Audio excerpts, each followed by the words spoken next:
Ouvimos a entrevista de Reinaldo Azevedo com o Luiz Inácio Lula da Silva. Qual é a tua avaliação sobre o que disse Lula candidatíssimo em 2022, né? Isso me parece que fica bem claro, né, Cláudio? Olha, como sempre, começo dizendo para você aquilo que eu digo para todos os jornalistas quando eu faço entrevista. Nessa entrevista aqui só vale a verdade, a pura verdade, somente a verdade. Então, assim, o que a gente percebe é que o ex-presidente continua o mesmo, né? O mesmo de sempre. O discurso é igual, não evoluiu em absolutamente nada.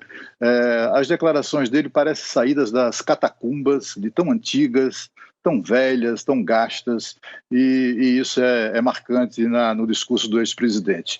Eu imaginava o ex-presidente, depois de tantas provações, que ele se apresentasse publicamente um homem mais renovado, inclusive mais sintonizado com os novos tempos.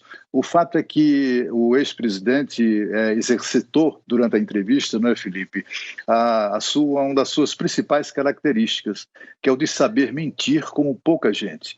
E ele mente com tal convicção que as pessoas às vezes até ficam em dúvidas, né? Este senhor que está aqui na tela, dividindo a tela comigo, foi condenado sem prova, ficou 580 dias na cadeia.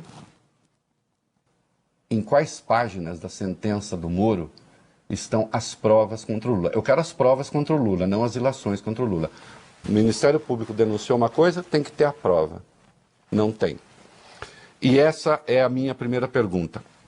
Eu digo sempre que eu tenho sempre a mão de Deus ou da minha mãe guiando meus passos, porque eu sou um homem que não costuma acumular ódio dentro de mim.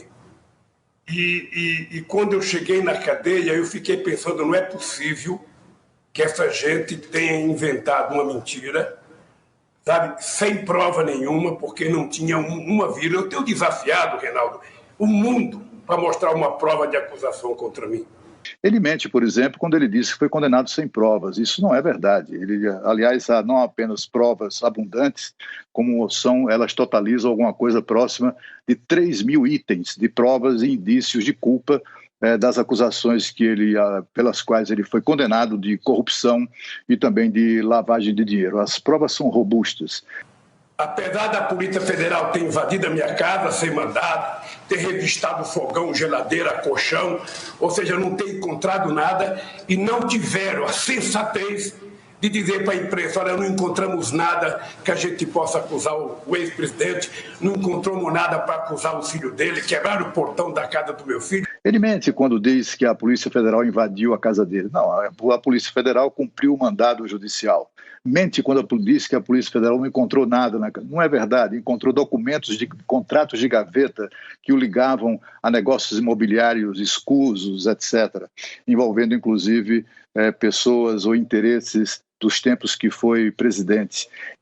Eu e o Bush, na verdade o Bush e eu, e mais o Rugital, nós criamos o G20 para tentar salvar a economia. É por isso que eu estou dizendo, por que os líderes dos países não se reúnem agora para discutir Covid-19?